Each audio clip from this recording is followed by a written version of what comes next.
Olá pessoal, nesse vídeo a gente vai fazer alguns experimentos com a JTE, com aplicações web e ver como é que funciona o fluxo de request e response no protocolo HTTP. Para isso a gente vai utilizar a ferramenta de desenvolvimento dos navegadores, tá? Aquela que você obtém pressionando F11 ou F12 aí no seu navegador, tudo bem? Então o primeiro passo é abrir o Eclipse.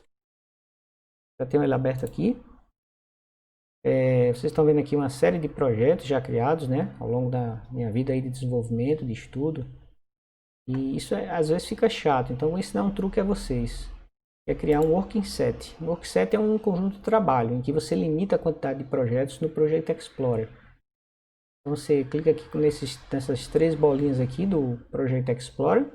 Ele vai abrir essa telinha de working set, você vai dar new, vai dizer que quer criar um novo working set de projetos Java. Você vai dar um nome para o seu workset, JEExp, experimento, né? E você vai dizer quais são os projetos que você quer levar daqui, todos que estão disponíveis no seu workspace atualmente, para cá. Por enquanto nenhum, eu vou criar um projeto novo aí dentro.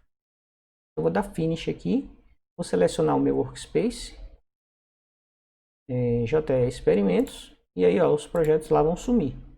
Certo? Deixa eu limpar aqui a console. Se eu desselecionar o workset, voltam os projetos. Eu posso selecionar outro workset, ó, só com projetos Spring e voltar para o meu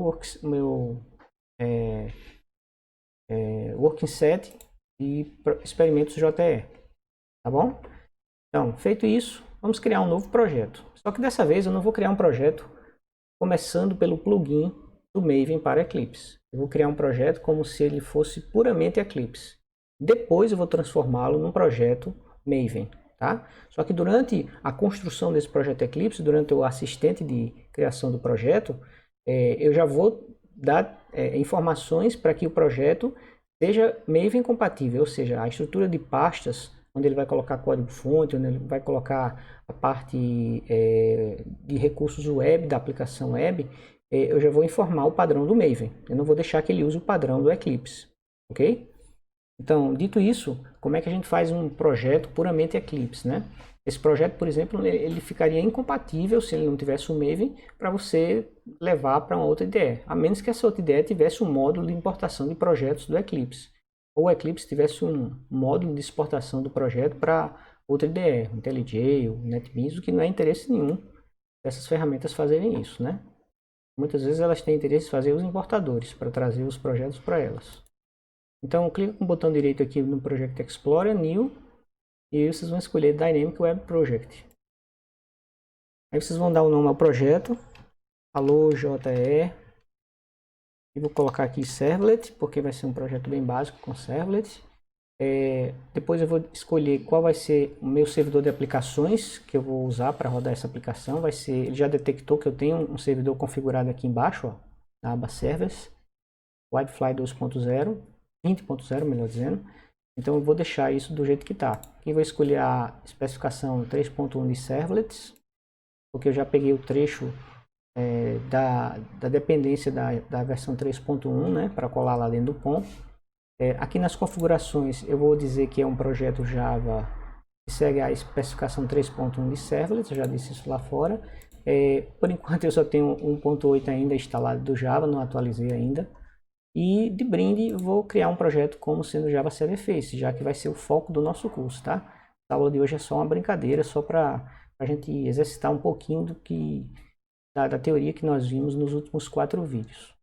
Então a gente vai criar uma aplicação com JSF 2.3. E aí eu vou dizer para vocês o que é que uma aplicação desse tipo precisa ter de configuração.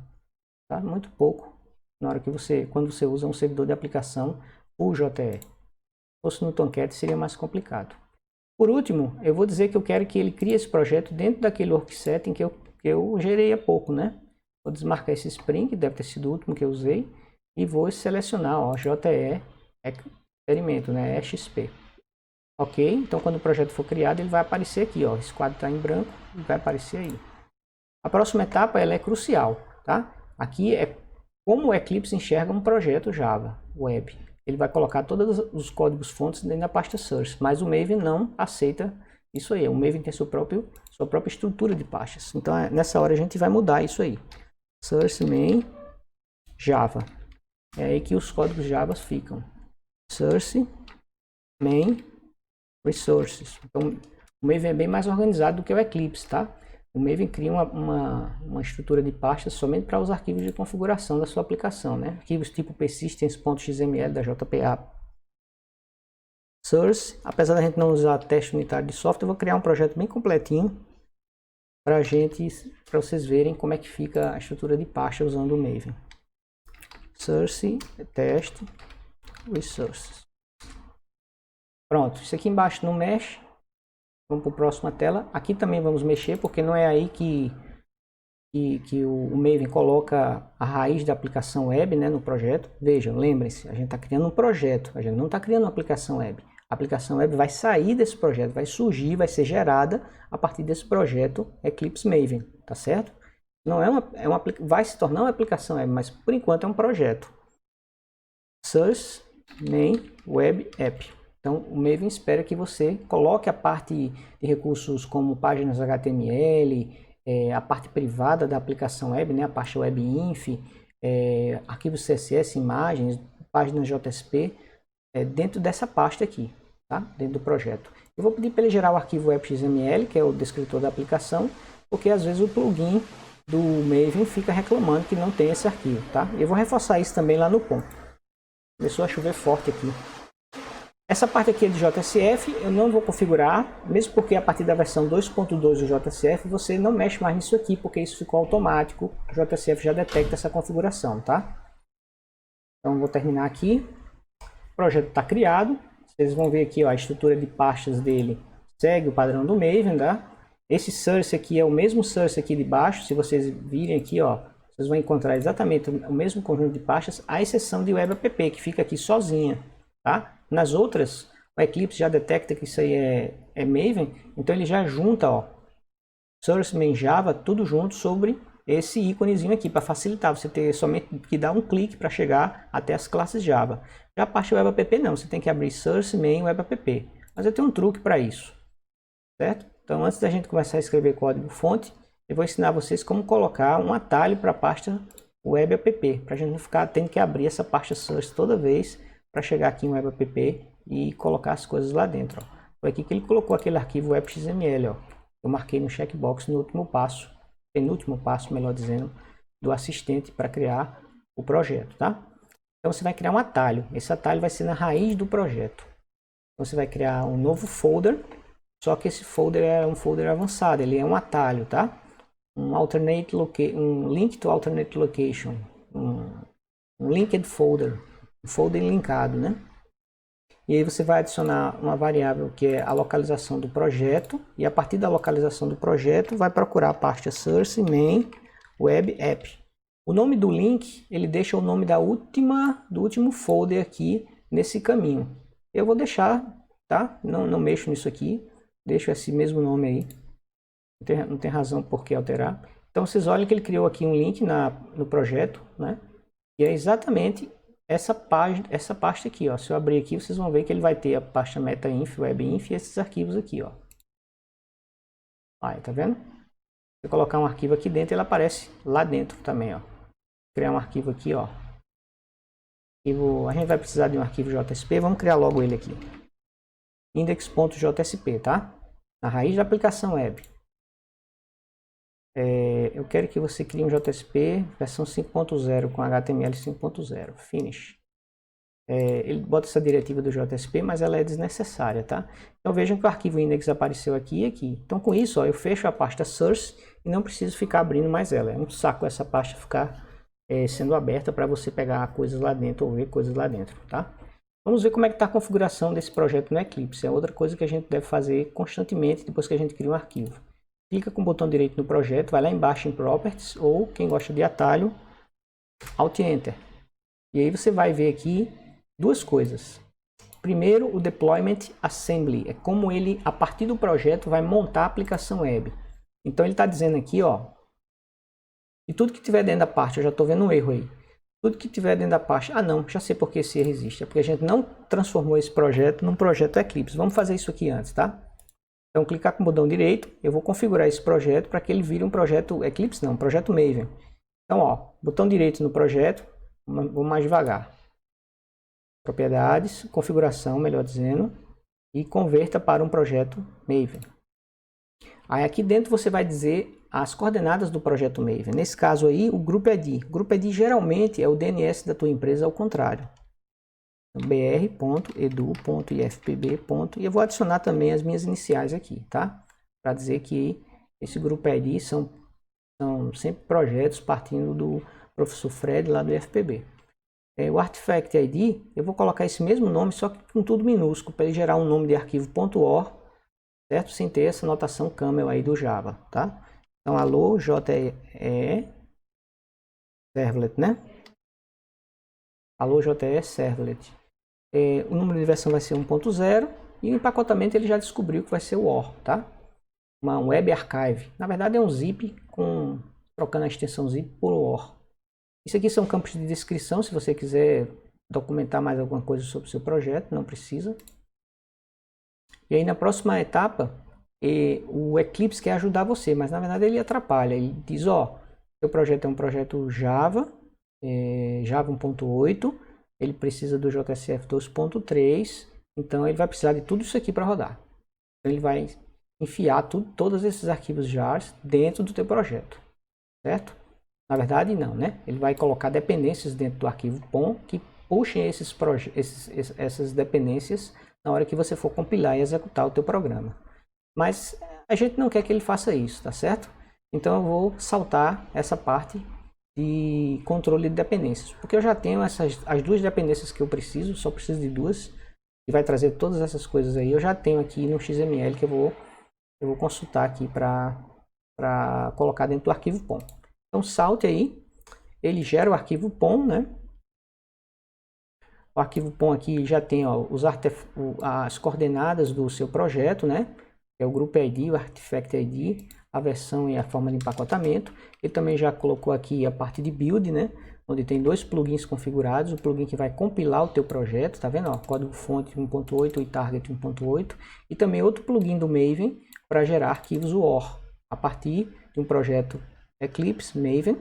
Ele vai gerar um projeto UOR, que é um projeto de uma aplicação web que segue a especificação da JCP, da Java Community Process. Tá? Então faltam só as dependências aqui. Eu tenho um arquivo aqui que já tem essas informações, eu vou copiar ele aqui. Só um momento.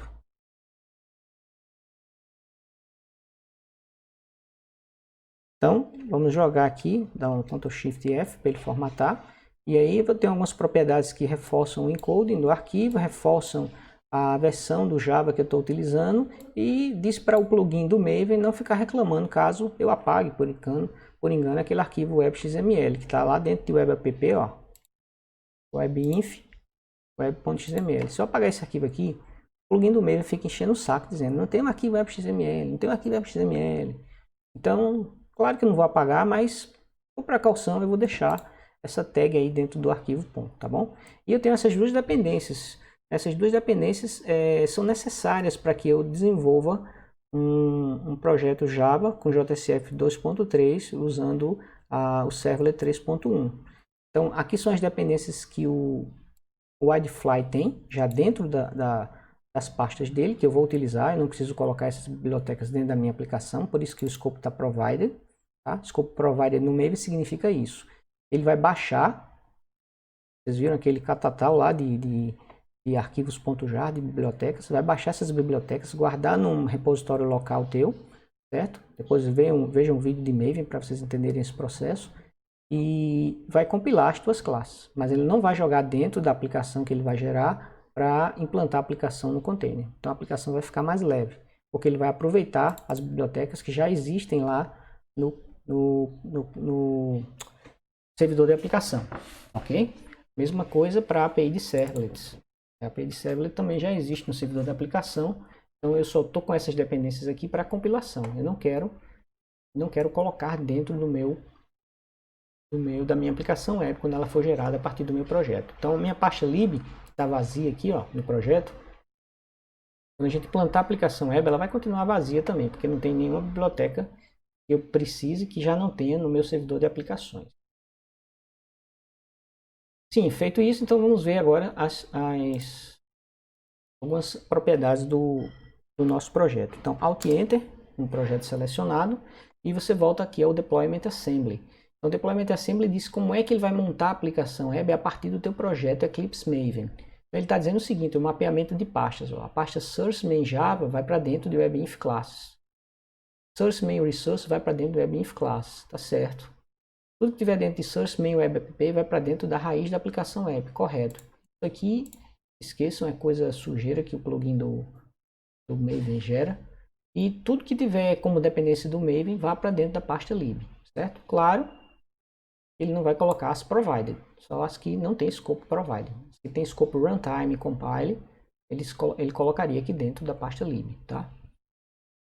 E é isso, né? Então, nosso deployment assembly está legal. Java Build Path é outra coisa que você também deve olhar, ó. Eu só preciso das bibliotecas padrões do Java e também das bibliotecas do meu POM, que eu colocar no meu POM, dependências do Maven. Isso aqui está redundante, porque lá dentro do Maven eu já digo que eu dependo das bibliotecas do JTE 8 e o Widefly 20 implementa. Então é redundante, não preciso disso aí. Então aplico aqui as mudanças e meu projeto apareceu com um erro ali, ó.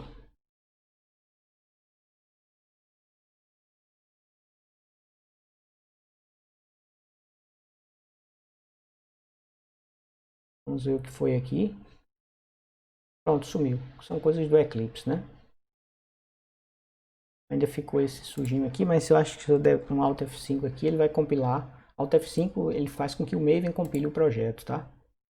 Ele vai buscar as dependências e vai dar uma limpada aí no projeto. E aí, continua essa sujeirinha aqui na pasta. Isso aí deve ser bug do Eclipse, tá? Não vamos ligar para isso não.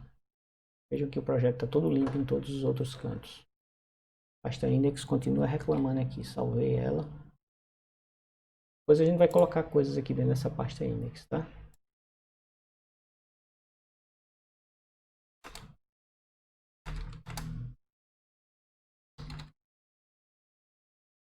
Vou colocar o título dela logo aí. Então, agora que a gente já tem o projeto configurado, pronto para o Maven, a gente precisa agora fechar tudo aqui e vou criar meu primeiro componente web. Vai ser um servlet. E esse servlet ele vai simplesmente enviar uma mensagem de alô mundo para mim. Eu tenho um assistente que cria um servlet aqui, ó.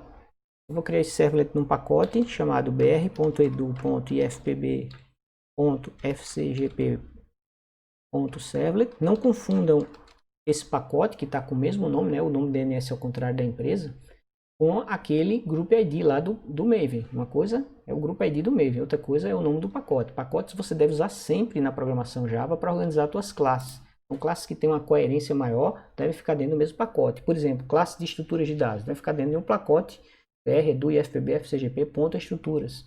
Classes de servlet devem ficar dentro do pacote br, edu, ifpb, fcgp, servlet. Não tudo misturado lá, sem pacote nenhum, tá? Isso demonstra um amadorismo muito grande em termos de programação Java, você não usar pacotes. Você vai criar uma classe, por exemplo, para acessar um banco de dados, um DAO, um Data Access Object.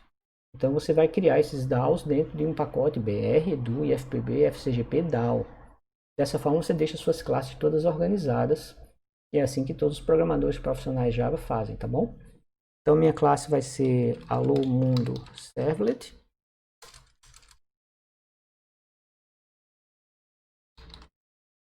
Esse é Alô Mundo Servlet. Próximo passo aqui do assistente, ó, ele coloca o nome web da classe, né, o nome que eu vou digitar na URL para acessar essa classe, para requisitar que essa classe execute, Alô Mundo Servlet, que é o mesmo nome da classe. Mas essa notação camel aí do Java não é nada legal. Eu vou chamar meu servlet simplesmente de mensagem. Certo?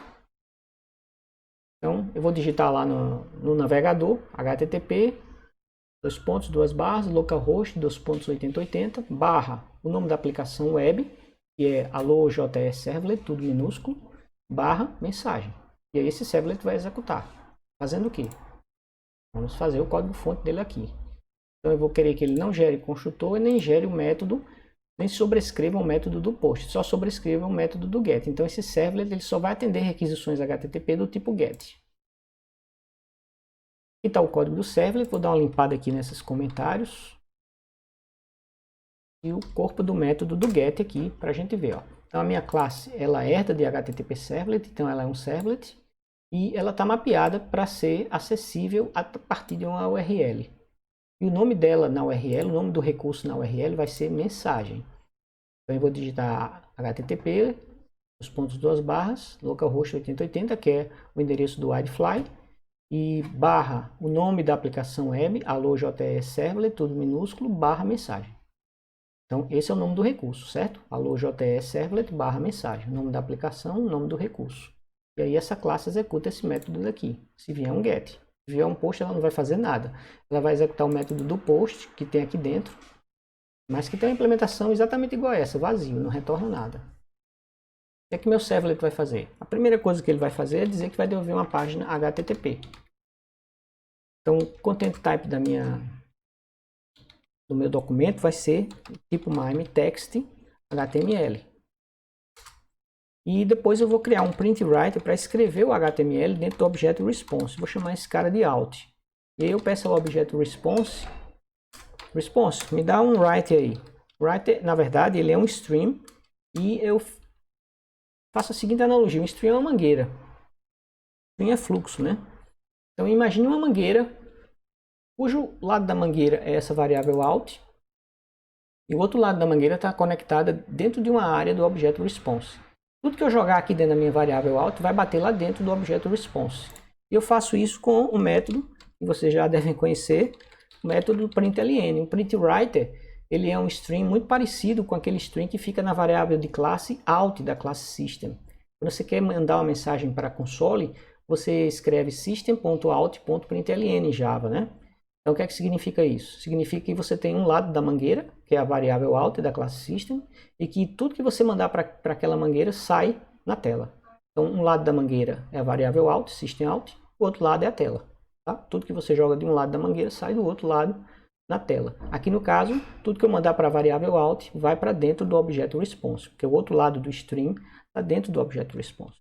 Então, aqui o que é que eu vou fazer? Eu vou simplesmente colocar um H1 e alô mundo servlet JE.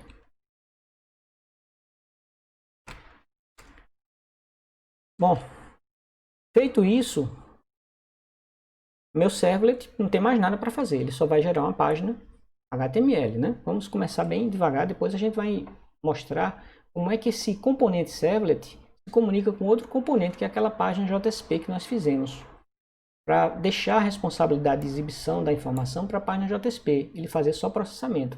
Veja que o processamento que ele está fazendo aqui é zero, né? Ele simplesmente está gerando conteúdo fixo aí, que é uma página HTML, tá? Mas essa página vai ser gerada dinamicamente. Ah, faltou uma coisa aqui. Vou fechar aqui o H1. Pronto. Feito isso, pessoal, vamos testar para ver se o nosso servlet está acessível por uma URL. Então, o que eu vou fazer? Eu clico com o botão direito no meu servidor de aplicações do WildFly, que está ali na aba Servers. Clico em Add and Remove. Seleciono o projeto. Ah, antes disso, esse projeto é um projeto JSF 2.3, então ele precisa de alguns arquivos em alguns locais específicos, estratégicos. Um desses arquivos, o Eclipse, eu descobri que ele gera para a gente, que é o arquivo beans.xml. Já que a gente está trabalhando com a API 2.3 de JSF, o Eclipse passou a gerar esse arquivo para a gente, tá? XML bem chato. Então, ó, esse arquivo pode ser vazio, mas o Eclipse gera ele assim. Eu geralmente mudo e coloco a tag de fechamento aqui. Por quê? Lá na frente eu vou precisar desse arquivo para colocar coisas aqui dentro. Quando eu estiver usando CDI, certo? E vai que eu copie esse projeto, ele se torna um projeto base para mim. Então o arquivo beans.xml já está pronto. Uma outra coisa também que eu posso fazer é que, como o WildFly é uma versão community do JBoss, o JBoss permite que você coloque dentro da parte webinf um arquivo chamado JBoss Web. É um arquivo XML, vou criar ele como um arquivo simples mesmo. Então jboss-web.xml. E aí você vai colocar o seguinte fragmento que eu já tenho aqui, né? Eu não sou bobo nada. Já trouxe ele para cá. Só que Eu vou mudar aqui o nome do context root, que é o nome da aplicação web, para allo.jte servlet, tudo minúsculo, certo? Exatamente o que tem aqui, ó. Se eu clicar com o botão direito e procurar as propriedades do projeto, aqui embaixo em Project Settings, você vai ver exatamente o mesmo nome, ó.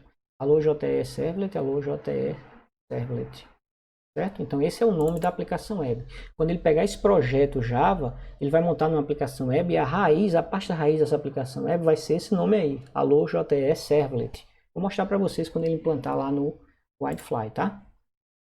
Então, com isso aqui a gente fecha a configuração do projeto. Agora ele é um projeto realmente JSF, embora a gente não esteja usando ainda o JSF. E agora a gente pode adicionar ele aqui ao nosso servidor de aplicações.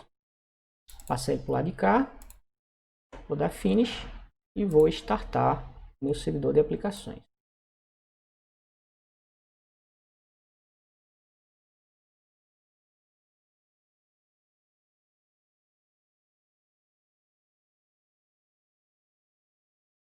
Bom, ele já subiu.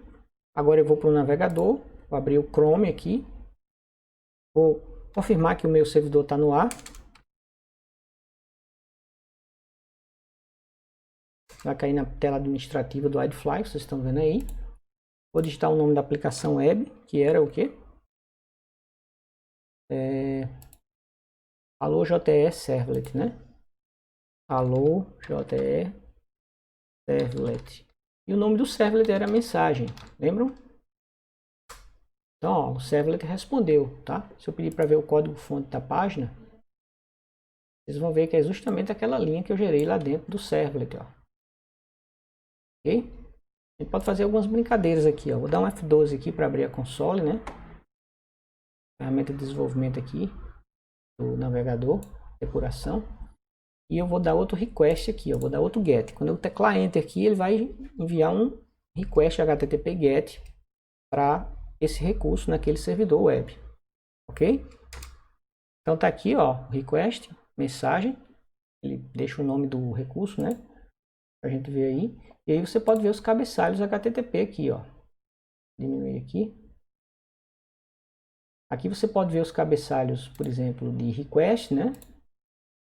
Como ele foi enviado de fato, ó, método get, o nome do recurso aqui, ó, o path do recurso, a URL do recurso, allo.js servlet /mensagem, a versão do protocolo HTTP, cabeçalho host, que é obrigatório a partir do 1.1, né? Uma série de cabeçalhos HTTP e claro que ele não está enviando dados porque ele não é post, senão teria uma linha branca aqui e dados de um formulário, por exemplo, certo? Aqui nas respostas você tem um 200 ok, dizendo que o recurso foi encontrado e executou com sucesso, tá? E obviamente ele não mostra a resposta, né? Ele mostra a resposta aqui nesse preview. Aliás, está com erro de encoding aqui, ó. Porque, ó, eu tinha digitado só text HTML e o próprio container ele adiciona coisas, ele mexeu no conteúdo da minha variável do cabeçalho content type. Lá no servlet eu não pus encoding. Vamos dar uma olhada no código do servlet. Ó, tem só o tipo MIME básico, não tem encoding, tá? Aqui ele adicionou, ó, ele modificou a minha variável, o valor da minha variável content type, cabeçalho HTTP de resposta, adicionando um char7, tá? Então, eu vou ser chato com ele, também vou adicionar um char7 aqui, igual a UTF-8. Como eu mexi em código Java, eu tenho que restartar minha aplicação. Então, eu vou dar um full publish, não incremental publish, tá? Porque incremental publish só quando você mexe em páginas HTML, arquivo CSS, aí você faz uma publicação, digamos, mais leve. Essa daqui é uma publicação completa. Então, ele remove a aplicação lá do servidor, pega esse projeto, gera uma aplicação de novo com ela e manda de volta lá para o servidor. Então, em aplicação em projetos grandes, o full publish demora bem mais do que um incremental publish. Mas aqui, como a gente só tem uma única aplicação rodando nesse WildFly, né? Então a coisa vai rápido. Pronto, bom, já foi. Vou dar Enter de novo. Vou limpar aqui a console.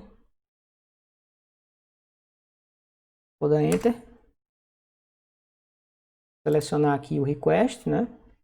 E ver o preview. Ó, já veio com o encoding correto, tá? Ó, tá certo que eu coloquei lá, ele não modificou, não mexeu, certo? E vocês têm o código-fonte do response, que é o que eu já mostrei para vocês lá em cima com o código-fonte, certo? Então, basicamente é isso. Só que servlet gerando código HTML, não. Eu quero que esse servlet ele faça um processamento, mesmo que seja bem simples, ele vai ser simples, né? Nesse vídeo não dá tempo da gente fazer nada muito complexo, uma aplicação inteira. Mas eu quero que ele faça algum processamento, que vai ser criar um objeto, e eu quero que esse objeto seja exibido por uma página JSP, porque é assim que a gente faz. Numa aplicação web de verdade, esse método do get poderia ler de um banco de dados, por exemplo, essa informação. Mas eu vou criar a informação aqui, através de uma classe que eu vou chamar de mensagem, tá? Mensagem M, vai ser igual a new mensagem. Eu vou botar o texto da mensagem aqui, ó. Alô, mundo servlet na JE. Certo? Claro que ele vai dar erro aí, porque ele não sabe o que é a mensagem. E eu quero fazer o seguinte, ó. Quem vai atender essa requisição é o servlet, é o que está lá no navegador, ó. O que está no navegador é o request pelo servlet. Certo? Mas o servlet ele vai fazer só uma parte do trabalho e vai repassar para a página JSP continuar o atendimento dessa requisição. Isso se chama encaminhamento de requisição na API de servlets. Certo? Isso é feito através de um objeto chamado requestDispatcher. Vou chamar ele de RD aqui. E quem é que serve esse objeto para mim? Eu dou new nele? Não. O objeto request se encarrega de gerar uma instância desse objeto para você. Basta você digitar get requestDispatcher. Você quer despachar a requisição para ela ser completada por quem? Pela página index.jsp. A página index é quem vai terminar de completar o atendimento desse request, transformando-se numa página HTML, sendo enviada de volta para o cliente, certo? Ctrl Shift O para ele gerar o include do request dispatching. Só que antes, sim, aí para concluir aqui, para fazer o encaminhamento, isso aí é só a instanciação do objeto, né? Eu uso o método encaminhe. Então, encaminha a requisição para esse componente aqui. Então, o componente servlet está encaminhando a requisição para um componente JSP. Ele começa atendendo a requisição, mas ele não vai concluir o atendimento, ele vai repassar para outro. Ele fez o que era da alçada dele, que foi o processamento, que nesse caso aqui é uma mera instanciação de objeto. A classe a gente vai implementar ainda. E depois ele repassou para uma página que tem mais a ver com as firulas de CSS, HTML e tudo mais, né? Que é uma página JSP. Certo? Depois a gente vai ter que mexer nessa página JSP também. Então o que ele fez? Encaminhou a requisição usando esse objeto requestDispatcher, né? Aqui está o método forward, que significa encaminhar. E agora só falta a gente implementar a mensagem para a nossa classe ficar perfeita. Eu vou clicar na lâmpadazinha aqui, criar a classe mensagem. Dessa vez eu vou criar a classe mensagem num pacote chamado model, porque ela tem a ver com objetos do meu modelo da aplicação, né? E finish. Essa classe ela vai ser um POJO ou um Java Bean. O que ela vai ter dentro dela? Uma variável para guardar um texto da mensagem. Um private string t. E aí eu vou criar métodos gets e sets para esse t.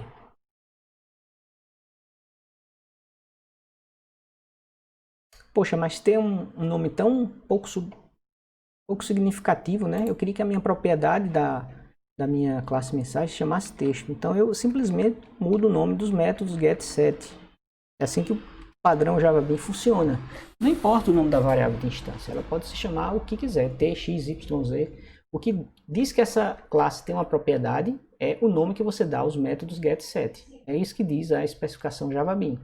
Outra coisa é que sua classe tem que ter um construtor sem parâmetros. Nossa classe tem um construtor sem parâmetros. Então ela segue a especificação Java Bean. Até agora ela está seguindo pelo menos.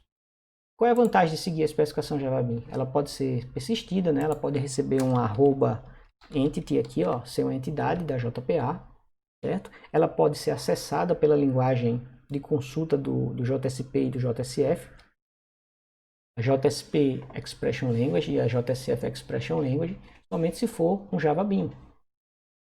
Voltando para o nosso servlet, ó, vocês estão vendo aqui, ó, ele já importou aqui a classe mensagem. Mas ainda está dando um erro aqui porque não tem um construtor com parâmetro, né? Então eu vou clicar de novo nessa lâmpadazinha daqui e vou pedir para ele criar um construtor parametrizado. Vou mudar o nome dessa variável string para novo texto. E aqui eu vou fazer dis.t igual a nt. Tá? Com isso eu perdi o construtor padrão. Porque Java só fornece um construtor se eu não tiver implementado nenhum construtor parametrizado. Então eu tenho que implementar um construtor sem parâmetros para eu continuar seguindo a especificação Java Bean. Eu tiro isso daqui, ó, e eu geralmente ponho um comentário aqui dentro para seguir a recomendação Java Bean,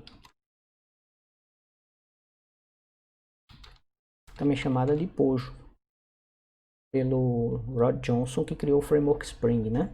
POJO significa Plain Old Java Objects, ou seja, os velhos e bons objetos simples Java, nada de AJB. Será, né, porque a JB era uma implementação, uma especificação extremamente complicada e difícil de trabalhar. Embora teve o seu hype, todo mundo migrou para a JB quando viu que ia ser uma coisa revolucionária, mas as implementações da JB deixaram a desejar, tá? Voltei aqui, salvei o meu servlet, agora já não está dando mais erro.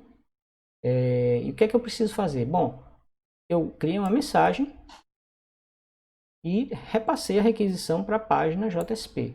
Mas eu tenho que passar essa mensagem para a página JSP consumir essa mensagem, né? Eu faço isso colocando essa mensagem dentro do objeto request que o index vai receber. Ó. O index vai receber o request e o response, os mesmos request e response que eu recebi aqui, ó, no parâmetro do get. Então esse cara daqui ele vai simular um do get para essa página, como se a requisição tivesse vindo para ela e não para o servlet. E ele vai receber um request e um response, ok? Então eu posso pegar o objeto request e jogar um atributo dentro dele. Ele tem esse método aí, setAttribute. Eu passo o nome, mensagem, e eu vou passar o objeto m para ser o objeto que eu estou passando para minha página index.jsp. Eu vou acessar esse objeto mensagem aqui, ó, através do nome mensagem, não através da variável m. A variável m ela morre exatamente aqui, quando finalizar a execução do método do get. Ou seja, quando a página estiver sendo processada, a variável m foi para o beleléu já. Mas o objeto que é criado aqui, ele continua atrelado ao objeto request. O objeto request está apontando para ele. Tá? Nesse ponto aqui, ó, na linha 21, tem duas referências para o objeto mensagem. A variável m e alguma propriedade interna da variável request que guarda essa mensagem, esse objeto mensagem. Quando o método do get morre, a variável m é retirada da pilha de execuções, ou seja, ela é descartada. Então ela perde a referência para o objeto m. E aí o objeto m, a mensagem fica sendo referenciada apenas pelo objeto request. Certo? Bom, feito isso, a gente agora só precisa ir lá na nossa página. Olha só como é bom o atalho. Ó. Um clique só e eu já tenho uma página index aqui a meu dispor. Então aqui a página JSP, eu vou colocar aqui um H1. Vou colocar aqui, ó, documento JSP que exibe uma mensagem. Certo? E aqui eu vou exibir a mensagem. Como é que eu faço para exibir a mensagem? Eu uso uma chamada expressão de linguagem do JSP, que é essa sintaxe aí, $abre chaves, fecha chaves. E o que é que eu coloco aí dentro? Vou colocar o nome do objeto que eu pus dentro do objeto request. Qual foi o nome que eu atribuí a esse objeto? Mensagem. Mensagem é um objeto de que tipo? Do tipo mensagem M maiúsculo. Ah, então ele tem uma propriedade de que tipo? Tem uma propriedade do tipo texto, porque ele tem gets e sets em cima do nome texto. Não T. T é private. Quem é público aqui são os métodos. Certo? Então, a gente vai chegar aqui e colocar mensagem, que foi o nome que eu dei lá no setAttribute do servlet, ponto texto. Isso aqui, pessoal, ele vai fazer o seguinte, ele vai transformar isso aqui em uma coisa desse tipo aqui, ó. Uma linha Java desse tipo aqui, vai executar essa linha Java, vai pegar o texto da mensagem e vai inserir exatamente nesse H1, tá? Aliás, deve ser um H2 aqui, né? Tem um H1 lá em cima, aqui no H2. Vamos tirar isso daqui. Vamos ver se vai dar certo agora esse repasse de requisições a partir de um servlet. Vamos dar o full publish aqui, limpar aqui a console. Eu gosto de dar uma limpada nela. Tudo certo. Agora vamos para o navegador e vamos digitar a mesma URL, localhost 8080 js servlet /mensagem. Quem vai começar atendendo a requisição é o servlet, mas ele vai repassar para a página JSP. Então o que vai aparecer aqui no final é a página JSP renderizada. Olha aí, tá vendo? Não mais o servlet. O servlet não está gerando conteúdo HTML. Ele cria o objeto mensagem, coloca dentro do request e passa para a página JSP fazer a apresentação da mensagem, certo? Então aqui ó, no JSP fica mais fácil colocar, por exemplo, um styling color, blue. Tá? Como eu mexi em página JSP, eu só preciso fazer um incremental publish. O incremental publish é bem rápido, ele nem gera mensagem aqui na console. Se eu der enter aqui de novo, a mensagem ficou azul. Então a página JSP está mais preocupada com a parte de exibição, CSS, tabela, etc. E o servlet com a parte de processamento, certo? Ele criou esse objeto mensagem aqui porque não dá tempo da gente fazer um projeto completo, né? Mas ele podia, por exemplo, lançar mão de um DAO de mensagem, uma mensagem DAO, que lesse essa mensagem de um banco de dados relacional, de uma tabela de um banco de dados relacional. E aí pegasse esse objeto e passasse para a página index através do objeto request, setando um atributo com um nome qualquer, certo? Mensagem. Se eu mudar aqui para MSG, ó, vocês vão ver que a página não vai funcionar lá, ó. A mensagem não vai aparecer na página index. Então, full publish, porque eu mudei código Java, né? Agora vocês vão ver que a mensagem em azul não vai aparecer, porque a página JSP não vai encontrar. Eu coloquei MSG aqui, e na página tá o quê? Tá a mensagem, então ele não vai encontrar. Ele dá erro? Não, ele trabalha de forma silenciosa, ele simplesmente não vai exibir nada aqui. Essa expression language devolve vazio, certo? Olha aí. Vamos pedir para ver o código-fonte da página. Olha o H2 aqui, ficou vazio, ó. Olha o H2 vazio aqui. Certo? Agora, se eu apagar aqui, se eu for lá na página e... Ah, não. Agora, se eu mudei MSG, lá no servlet, eu tenho que mudar MSG aqui na página index, certo? Vou dar um incremental publish, já que se eu mexer na página JSP. E aí a tendência é que isso volte a funcionar. Olha aí, voltou. Se eu chamar a mensagem, a página index daqui, o que é que acontece? Ela é URL endereçável, porque ela está na base da aplicação web. Está na raiz da pasta da aplicação web. Ele não vai exibir a mensagem, porque não passou pelo servlet, certo? Quando não passou pelo servlet, isso aqui também está em branco, ó. Certo? Quando ele vai tentar resolver essa expressão, a expressão também está em branco. Ele não gera nada no lugar da msg.texto. Perfeito? Bom, pessoal, esses eram os experimentos que eu queria fazer com vocês para complementar essa série de vídeos sobre a plataforma JE e aplicações web. Eu espero que vocês repitam esses códigos em casa, tentem fazer também essa implementação, né? Programação se aprende programando. É como andar de bicicleta, né? A teoria de andar de bicicleta é bem pequenininha, né? Pedale, mantenha o equilíbrio, olhe para frente, mãos no guidão. Mas lê 1000 livros de andar de bicicleta e não pedala nenhuma vez para ver se você vai conseguir andar em alguma bicicleta. Você não vai, você vai cair e vai ficar frustrado. Então é a mesma coisa com programação. Você tem que sujar os dedos no teclado para poder aprender programação. Pode ler 2000 livros de qualquer assunto de programação, de linguagem de programação, você não vai ser um programador. Certo? Você vai entender tudo daquilo ali, vai saber de quais salteados, talvez até meandros que os programadores mais práticos não conheçam, mas você não vai sair do zero na hora de desenvolver um sistema. Ok? Então, obrigado por assistirem. Se gostaram, deixem um like aí no vídeo e até a próxima, com outros assuntos voltados à tecnologia JE. Tchau!